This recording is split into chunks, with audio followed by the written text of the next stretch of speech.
We are all cheats, you know. We all have it, the imposter syndrome. At some point you might feel like a fake, that you do not belong, that other people are worthy of the respect you receive, but unjustly. Even when people applaud you, you may still feel like they are wrong. You feel you do not deserve their respect or esteem. As Michelle Obama said, you might find yourself in a room and ask, how did I get here? I'm not good enough. And you think maybe someone is going to discover that I should not be here. That is imposter syndrome. And it is all inside your head, she added, the Obama. It is you practicing the words that someone told you before doubting you. Hello, I am Professor Gad Yair, and in my YouTube channel and my course, Land Your Academic Career, you will learn everything you need to know about academia and science careers. Here I provide you with tips, suggestions, and recommendations, along with general exposure to trends in higher education. Join me on your journey to land your academic career. So if you ever doubted your expertise, self-worth, and ability, if you ever thought that academia, for example, is not for people like you, if you feel like a fraud, well, that is called imposter syndrome, and many professionals and academics have experienced it too. You may have taken steps to overcome those feelings, but you still feel like you are in the wrong place. You trust that you are capable, but you still feel that others do not appreciate you or your ideas. But let me assure you, we all have it from time to time, some of us all the time.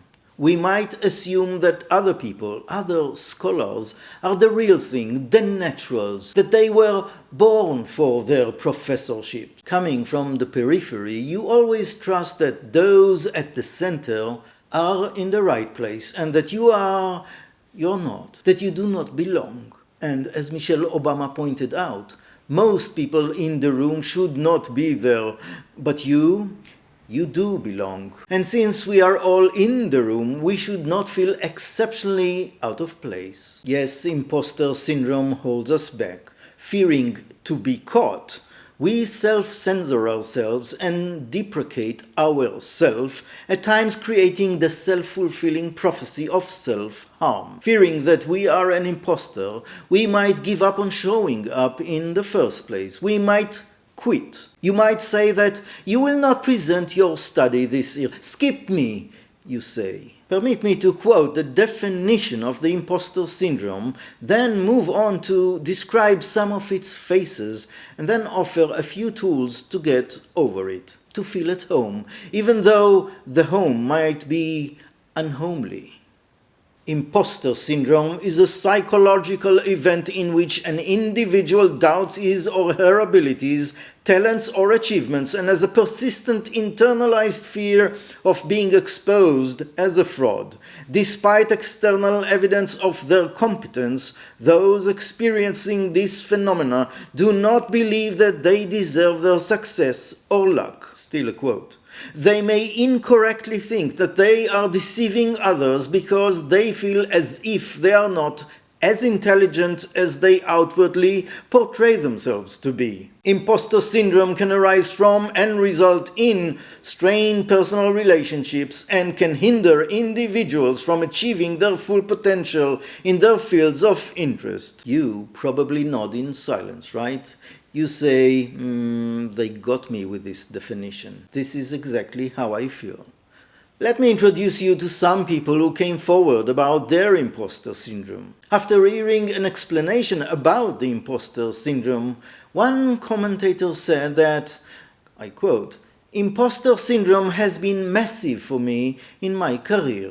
Another said, "Imposter syndrome has crippled me at times in my life." Another man admitted that, and I quote, "I just found out today that imposter syndrome is probably the reason that I haven't slept for weeks in anticipation of challenges coming ahead in my job." As another viewer said, "I've been struggling with imposter syndrome for so many years, and I realized that it really holds me back from so many interesting opportunities that could be essential for my self-development." After hearing some advice about overcoming imposter syndrome, Another person stated that knowing about the syndrome and its effects is rather liberating. Quote, I have definitely been feeling imposter syndrome in starting creative projects, and I didn't fully realize it until just now. It is funny that these feelings never really go away, no matter how far you go, but it is also very comforting to know when the people who inspire you are going through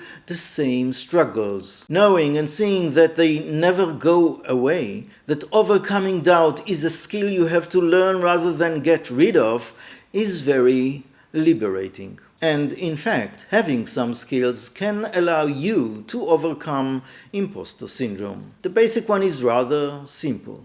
You're in a room with 20 other people. You feel out of place. You feel like they belong and you do not. But please be advised, the other 19 people in the room probably feel the same way. Like you, they also think that they walk the room with a spotlight shining over their heads, that everyone pays attention to them. But very few people actually pay attention to you or them.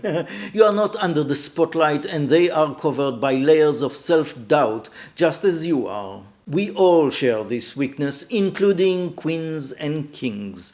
We are all humans with the same emotional toolkit. Second, you doubt yourself because you are too focused on yourself. You pay too much attention to yourself, your feelings and your fears. Let go of yourself. Immerse yourself in the situation. Get into your element. Flow with the experience. Let yourself be immersed in the context. Be there and stop thinking about your position in the room. Here is an example. You sit in the room and the voice comes inside your head. What should I say? What will they think about it? At the end, you keep silent. As one guy said, I find myself second-guessing myself a lot in my head, and when I finally execute the thoughts I had, I see the way people react and I ask myself, what was holding me back? The answer? The imposter syndrome. As another said, overthinking is actually self-sabotage.